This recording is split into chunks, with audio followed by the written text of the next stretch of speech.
Okay, over the last month or two, I've been through a lot of change externally, but mostly internally, that has led me to making the decision to drop out of my education for this semester and to take a gap year and try and find my purpose as a person.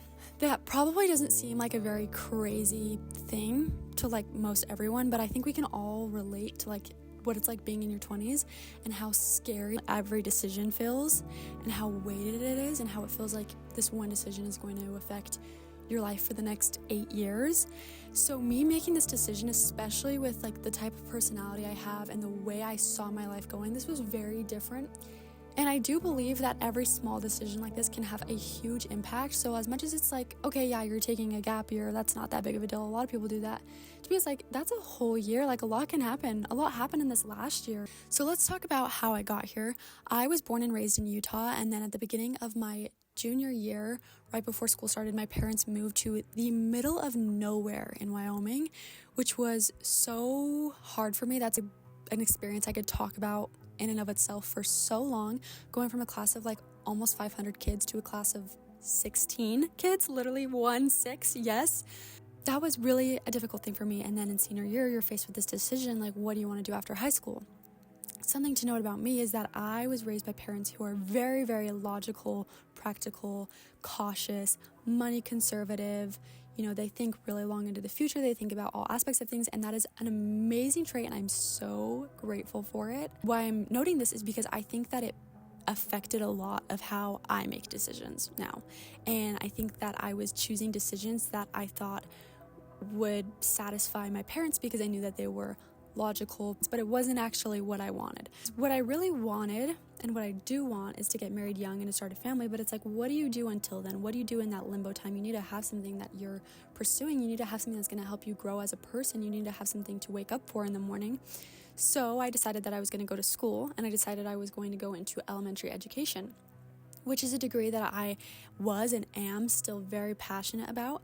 And there was a school that was driving distance from my parents' house, and it was a very average cost. And I don't think that decision really excited me, but it was a safe decision, and it was one that brought me comfort, and it was one that felt practical, right? Eventually, as the school year approached, I did become excited about it. It was a really small school. It's almost the size of the high school that I was going to when I was in Utah, which is crazy. So I would see the same people all the time, and it was a very big athlete school too. And as someone who's not athletic, right, I'm just there for the degree, I was referred to as a NARP, non-athletic regular person.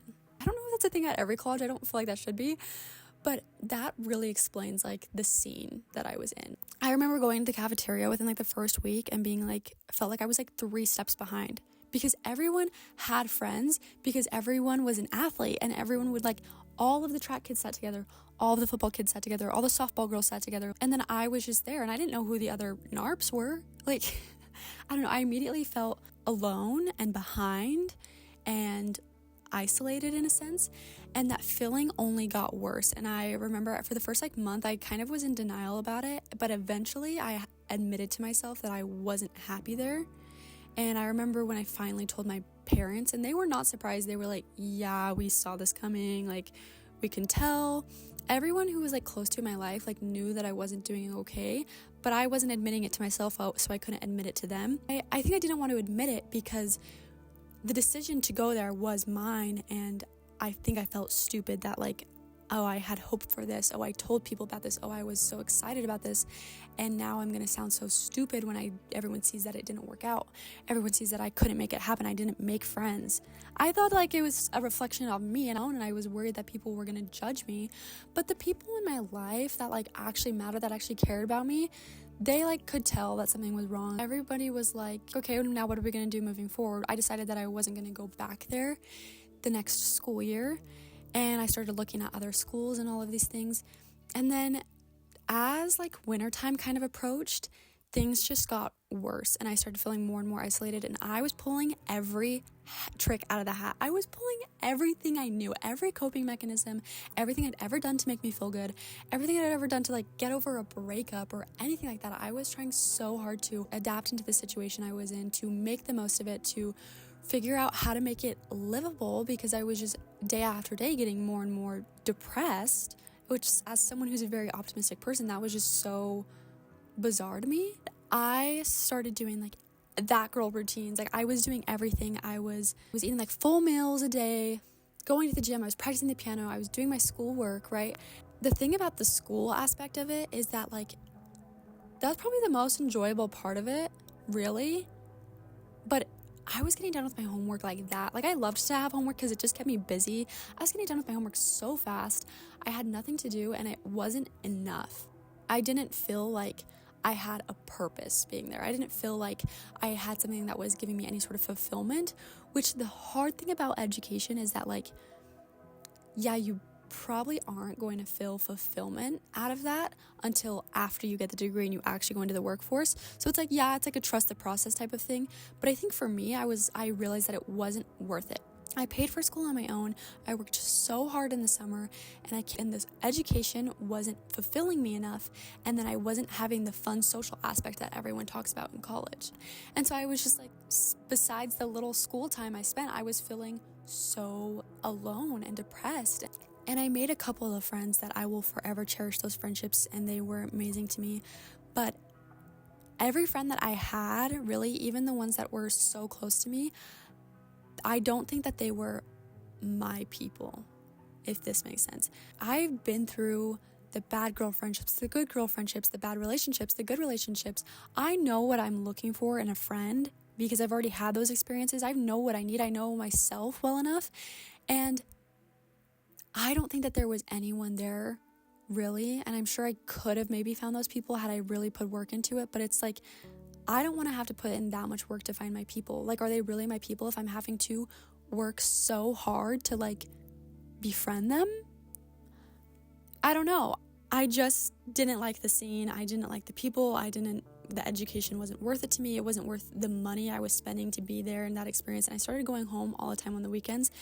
And part of that was because when I would go out with people, on top of everything, I don't drink and I don't smoke. And so I felt so left out, or I felt like I was almost being judged or being a party pooper in some way, which was just like further example of like how I wasn't surrounding myself with the right people.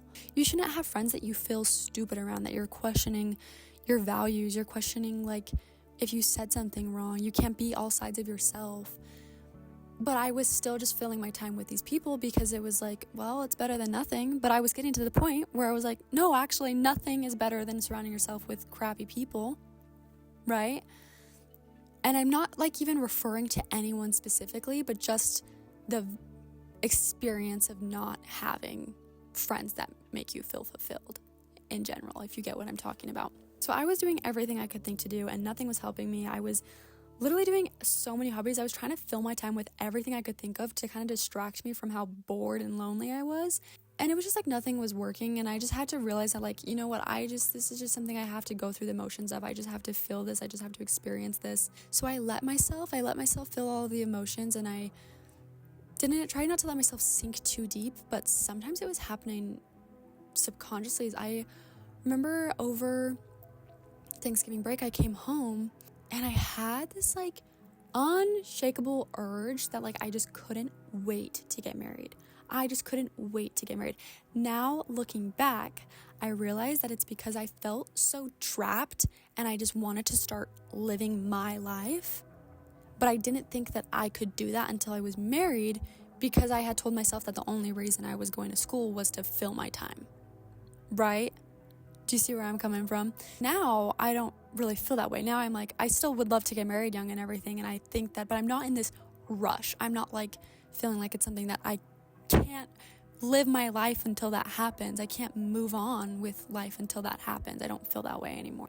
But then on that same like Thanksgiving break, I was like at the gym, and thankfully no one was in there. And I just started like almost crying, like almost going into like a panic attack. And all I could think about was like, I can't stay here. I can't be in this situation anymore. I gotta get out. Like, I gotta get out. Like, that's all I was thinking of. I was just like, I can't stay in this cycle anymore. I can't stay in this situation I was in. And when I say the situation I was in, I'm meaning like the state of my life, like all aspects of it. I was just so done. Like after Thanksgiving, like in that finals period, like Thanksgiving to winter break, I just kind of was like distancing myself from a lot of people, and I just kind of was really admitting to myself that like I wasn't doing okay. I was really unhappy, and I really let myself lean on God. I'm a religious person, so that was a big thing for me, and I just let the experience strengthen my testimony. I just let myself have a broken heart, really be at my lowest and come before God and say, what can I do when I'm this low and I need help? I remember this week of like praying to God all the time, not going on TikTok because I was trying to do everything I could think of, and being really intentional about what media I was consuming, because at this point, like, media was my form of friendship. Like, that's the only like genuine connections I was having with anyone, because it was like people I related with, right? I came across a couple podcasts that really started shifting me out of a lack mindset. And it's crazy how then my life started to really change within the month of December. And I started being a lot more open about how I wasn't doing okay. And, you know, talking to the friends that I did have close in my life about it. And not really in like a mopey sense, but just like, here's what's going on with me. And owning up to it really took off some of the burden. The more I was talking about it, the more I found out everyone else was hurting too. That's the thing. The more I talked about it, the more other people were willing to be like, oh, I'm not doing good either. Like, oh, I've been thinking the same thing. Oh, I've been having the same experience. Oh, I feel so alone. Like, it was crazy to me. And then it made me feel a little bit better, because I didn't feel so isolated in that sense. But I do remember in that week where I was like, okay, God, you like take the wheel. Like, I don't know what to do. I'm at such a low point. I remember walking around campus. Every time I'd walk around campus, I'd see all these people, and I couldn't think anything, but I've never felt so alone in my entire life. And it wasn't even alone, it was isolated. Like, I never felt so isolated. I felt like there was no way for me to get out of this situation I was in. I felt like not even an opportunity or resources for me to expand. It was a really, really terrible feeling, but I'm still grateful for it, because when you get to that low of a point, the only thing you can do is start improving. And so I did. And when I found those podcasts and things, they were all about kind of similar teachings to like what Joe Dispenza talks about. Getting out of a lack mindset, breaking cycles, accessing your higher self, focusing more on that. Things just really started to change, you know. I did with this guy that had been a really important person in my life for 2 years. Like, we weren't dating that entire time, but we were really close, really important people in each other's lives. And it wasn't that it ended because there's anything wrong with him, not because of anything he was doing, but just that it was another factor, you know, keeping me where I was, keeping me from growing as a person, because I was holding on to something. And then I tried to go on to Accutane right before winter break. This was something that was a really scary thing for me in general. I've always been fairly against like modern medication and stuff like this, but my skin was like so bad. And honestly, that's just a reflection of like my life at that point, because now it's getting better, but like my life was at an all-time low, and it was reflecting through my face. And I thought about Accutane for a really long time before going into my appointment. And I tried all these other things and everything, but I went into this appointment and you have to get your blood drawn. When the test results came back, they were like, oh, like you can't go on Accutane. Like there's something wrong with your liver. Like you need to go get that checked out. I was like, okay. So I go and they're like, yeah. And they like get all my symptoms, all of these things that I thought were normal that weren't normal. And I could share more about this another time. I won't get into it right now, but I'm now in the process of trying to diagnose an autoimmune thing, which is such a process that I'm just getting started on. So you'll probably hear more about that. I'll probably share more about that in future videos and things, but that was kind of a big change for me as well. So over winter break, I just felt like I was depressed. I didn't want to go back to school. Things had ended with this guy, and now my health was shot. My skin was bad. I felt terrible about myself. I felt so alone. I was just so much, but I was still anchoring in on my testimony and God and self-help. I've always felt like I'm a very self-aware person, and that I know what the cause of my problem is, I know what the problem is, and I know how to fix it, but it's just the process of getting there. It's just the process of going through the motions. So that's the point that I was at. I am so grateful for the relationship I have with my parents, because throughout this entire thing, I was able to express to them how upset I really was in the situation.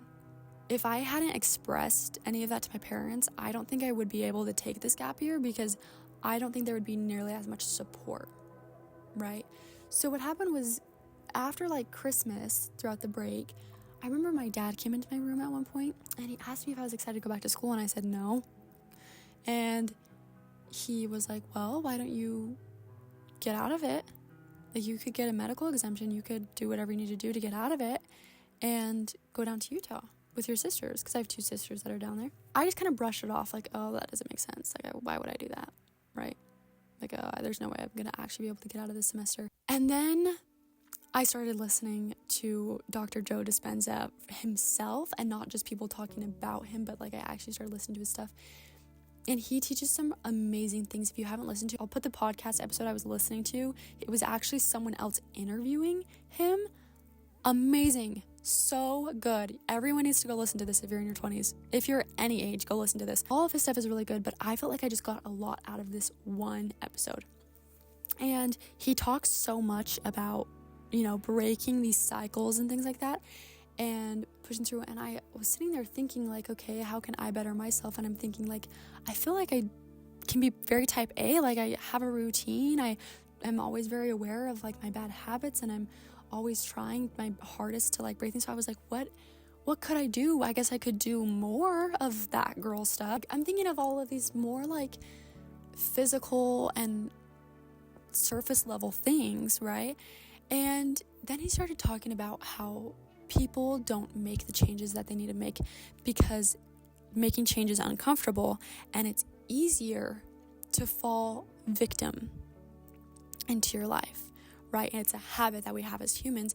It's so much more comfortable to stay in the situation you're in and feel guilty about it than to be uncomfortable making the change.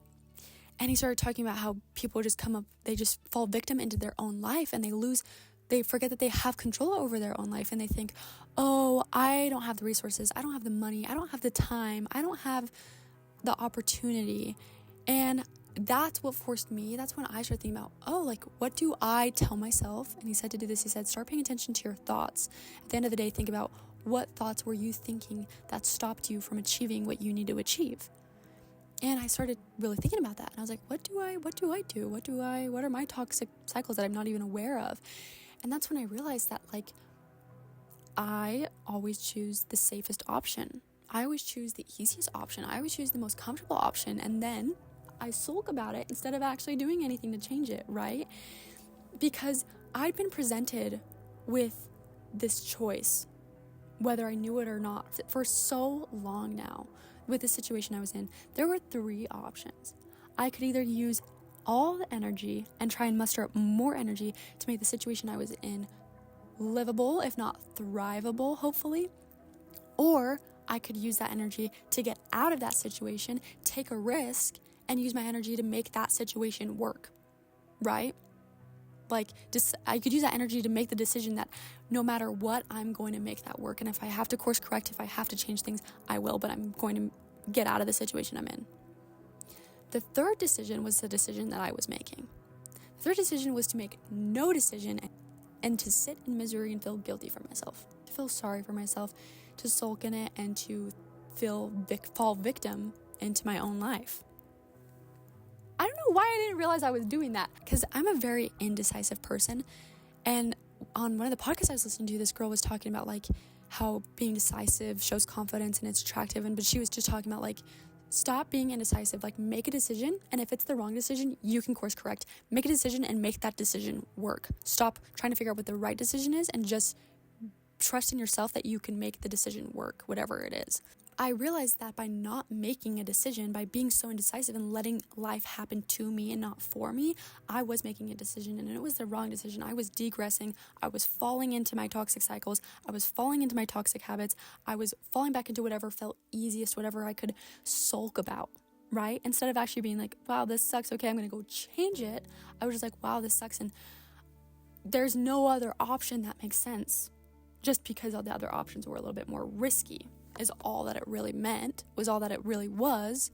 And so finally I started really thinking about these things. And around the New Year's time, I'm really lucky and grateful that this entire thing is happening around New Year's, because I'm just gaslighting myself into being like, oh, it's all New Year, new me. But I remember like New Year's Day, I like came up to my mom and I was like, I need to go. Like, I need to go on a trip. I need to get out. Like, I have this urge. Like, I have this, like, I need to get out, right? The same feeling that I was having about, like, I need to get married. I was having of, like, I need to go on a trip. I need to go see the world. I need to, like, just go. I need to do something. I need to feel alive. I need to do something for me. And she, like, started looking with me for, like, trips. We were, like, trying to come up with ways we could make a trip work, and it just probably wasn't going to work. So we kind of died out of that conversation. But I just kept saying things. I just kept being like, I want to get out. I'm done. I'm out. And then it kind of turned into this conversation like, do you want to get out of school now? Like, do you want to get out of this semester? And that was like the deadline had already passed for getting out of the next semester. And so I was like, I don't think it's possible, right? Falling victim again. I just got more serious about like, no, like I need to, like I can't do this. I can't stay here. I can't stay at school. I can't stay, like I need to go and I need to be on my own. I think what I realized was that in the past, I thought that I had to have something I was actively doing, right? School, my education, to feel like I had purpose. And I think for so long, I was scared to make the decision to take a gap year because I myself had viewed people who weren't doing anything with their life besides working their retail job and living with their parents or moving out and just not doing anything besides working a small job that's not really like substantial, right? I viewed that as very lazy, I guess. I just had a very negative view about it. But I think what really shifted for me was that I realized that I could make that experience purposeful. I didn't have to just take a gap year and sit around and do nothing, right? And sit around and just work to save up for who knows what. I could use that gap year to really figure out what I want to do. Really figure out what is worth me spending my money on. What is the full package? What is something that gets me up in the morning? What is something that gives me fulfillment? Because I was just at the point where I was like, the education isn't worth the money to me. I'm not getting enough fulfillment out of it.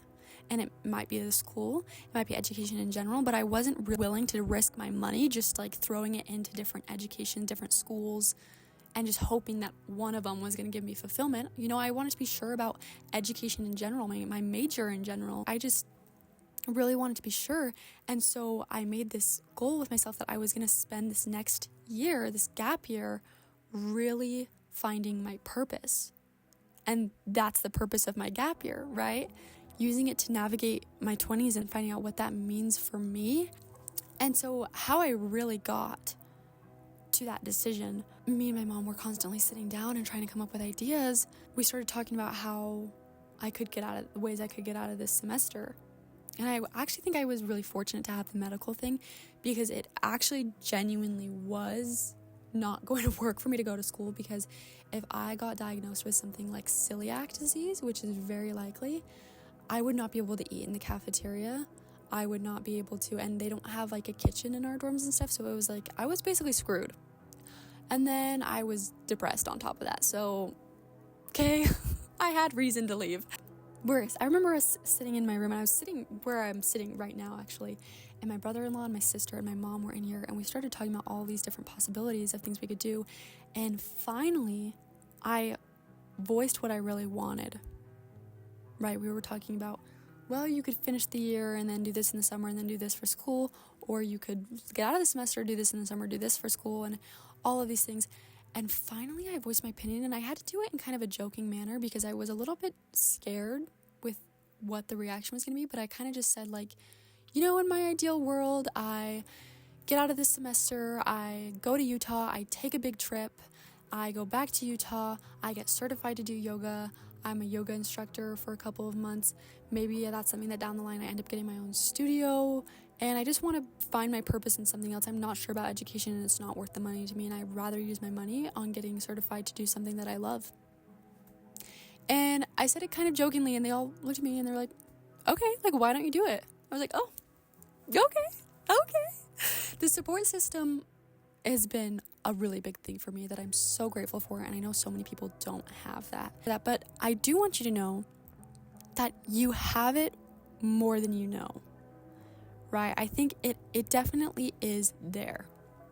And I'm really grateful once again that I was able to share with my parents that I wasn't doing well, because if they didn't know how low I was, I don't think they would have been as supportive of like, oh yeah, just throw away all the commitments you had for the year and go down to Utah to do who knows what, you know? And so then I made that decision, right? Like with my family, with like sitting here, I was like, yeah, like that's what I want to do. We started talking about possibilities. We actually originally started talking about doing a study abroad with the money that I had saved for schooling. And I still think that's something I'm so interested in, but I did have to make the decision whether or not I wanted to spend my money on moving out and moving to a different state or going on a huge trip, which is such a cool opportunity. But because I was so eager to get out of my situation, I chose to spend that money on getting out of the situation I was in, which I have no regrets. And then everything just started falling into place. And it is something that like I took to God, and I kind of was looking for things that would answer it. And a lot of that was whether or not I could even get out of the school situation. And I was able to. Everything just started falling into place between getting out of the school, finding an apartment, finding a job, finding all of these things. Like everything just started falling into place. And I remember that feeling. Like, you guys should have seen me 2 days ago. I felt so relieved. I felt so free. I never had felt so free in my life before. Anyways, it's just been a really crazy last like month, if not like week for me. Everything really said, and I'm so grateful, and I'm so excited, and I'm determined to not make this gap year a waste. And I'm really tapping into that 2025 energy, new year, new me, abundant mindset, right? What I want you guys to get from this is, I'm not trying to tell you that if you aren't happy in your situation, you need to change everything. You need to restart from scratch and change all your plans. I don't think you need to do that. You are entirely capable of using the energy to romanticize your situation and make it livable, make it thrivable for you. But I am telling you to not be afraid to pull the trigger on something, to make a decision, to do something out of your comfort zone, to find out what it is that's holding you back from accessing your higher self. Also just that so that you know that you're not alone in the overwhelming experiences of being in your 20s where you feel so overwhelmed and intimidated by the future. Just know that we're all going through it together. I'm here to share my journey. Hopefully we can all kind of connect. Just trust yourself, trust your intuition, listen to yourself, listen to what you need, and don't fall victim into your own life. Don't tell yourself that you can't do something for XYZ. And don't let anyone else tell you that you can't do something, right? You know what you need. Put trust in that, put faith in that. Have an abundant mindset. We're in this together. Thank you for listening. I have a lot to share with you guys as we're moving forward.